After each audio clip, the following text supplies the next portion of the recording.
Aatake pa ba ang Iran sa Israel o hindi na? Ang katanungang ito ay matagal nang naghihintay ng kasagutan. Buong mundo ay nakatutok sa susunod na galaw ng Iran.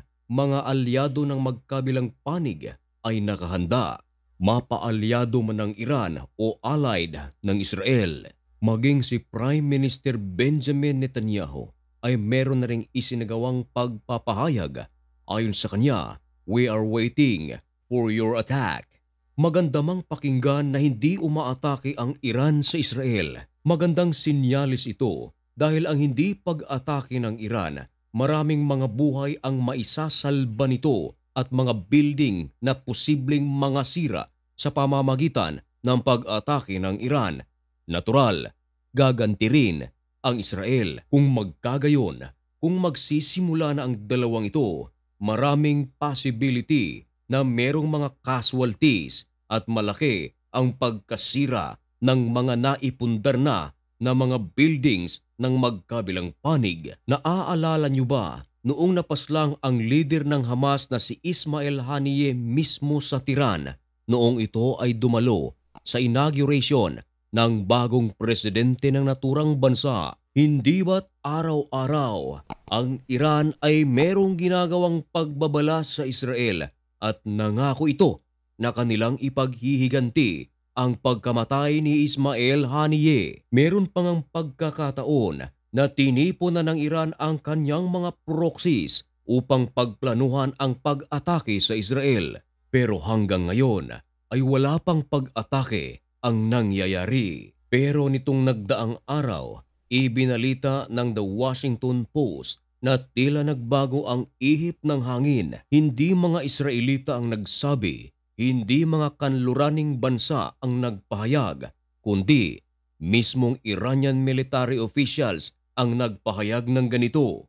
Ayon sa report ng WP, Iranian military official hints strike on Israel may be delayed. Pinapalabas ng isang Iranian military official na ang kanilang napipintong pag-atake sa Israel ay maaaring posible pa rin. Pero yun nga lang, ayon sa kanila, delayed. Pero ayon sa ibang report, mismong Iranian military officials din ang nagsabi. Ayon sa report, Iran signals promise strike on Israel may not be imminent. Tiningnan ko sa dictionary ang kahulugan ng not be imminent. Ito ay nangangahulugang hindi na mangyayari. Kaso lang, merong paunang salita na naitala. Ayon dito, may not. Kaya, posible pa rin mangyari, posibleng ito'y makalimutan na lang.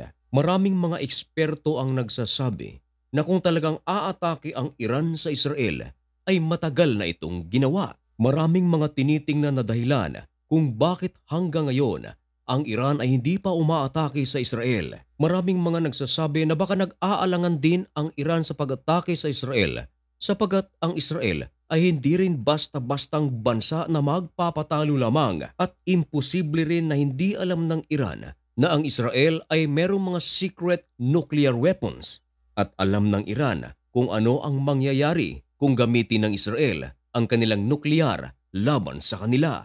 Isa pa sa mga dahilan na tinitingnan ng mga analyst kung bakit reluctant ang Iran na umatake sa Israel. Isang mga possible reasons ay ang presensya ng mga allied countries ng Israel gaya ng United States of America, UK at iba pa. Nangako kasi ang Estados Unidos na hindi nila pababayaan ang Israel at bilang patunay rito sa mga araw-araw na ginagawa ng pagbabala ng Iran sa Israel, agad na nagpadala ng mga warships at jet fighters ang Estados Unidos sa Middle East. Ito ay bilang paghahanda kung sakaling umatake na ang Iran sa Israel. Hindi lang Estados Unidos, maging ang United Kingdom ay nagpadala na rin ng kanilang Navy warships. Isa ito marahil sa tinitingnan ng Iran dahil alam ng Iran na hindi pababayaan ng kanluraning bansa ang Israel. Lalo na nagbitaw ng pahayag ang Estados Unidos laban sa Hezbollah.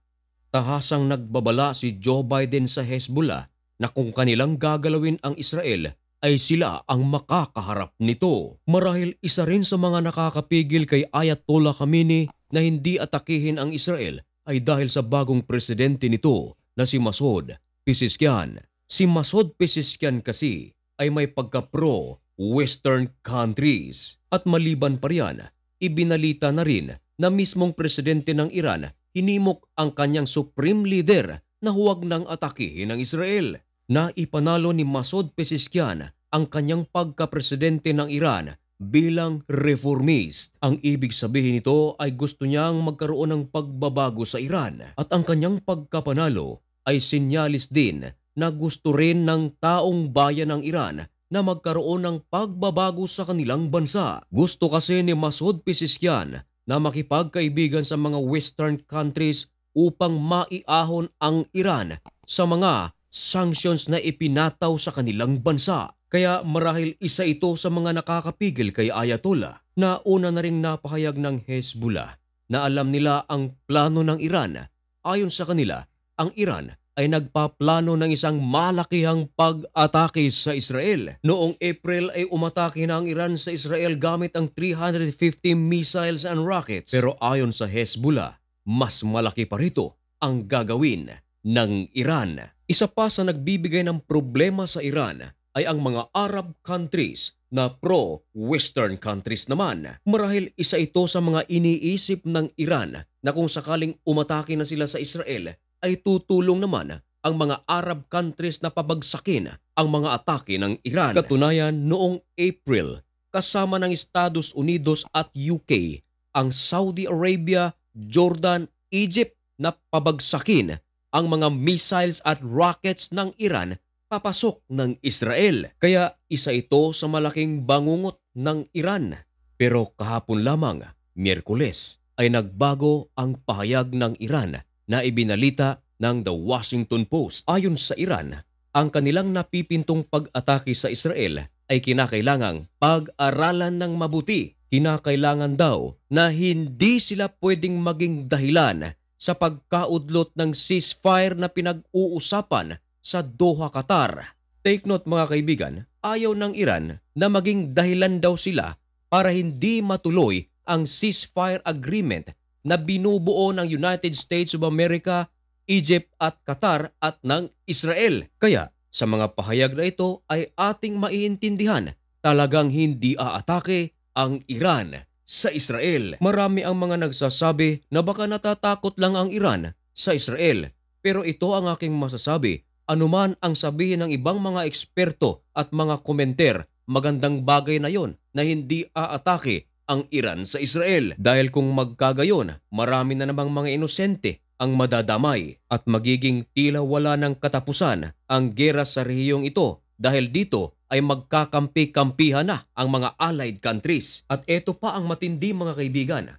Ayon mismo sa Islamic Revolutionary Guard Corps or yung IRGC, sila yung pinakamalakas na security force sa Iran. Ayon mismo sa kanila na ang pag-atake sa Israel ay hindi basta-bastang gagawin. Dagdag pa ng spokesman ng IRGC na si Brigadier General Ali Muhammad Naini, "Time is at our disposal." Sinabi niya ito nitong Martes lamang. Dagdag pa niya na ang paghihintay sa sagot sa tanong na kung aatake ba ang Iran sa Israel, ito ang kanyang sinabi, "The wait of response could be long."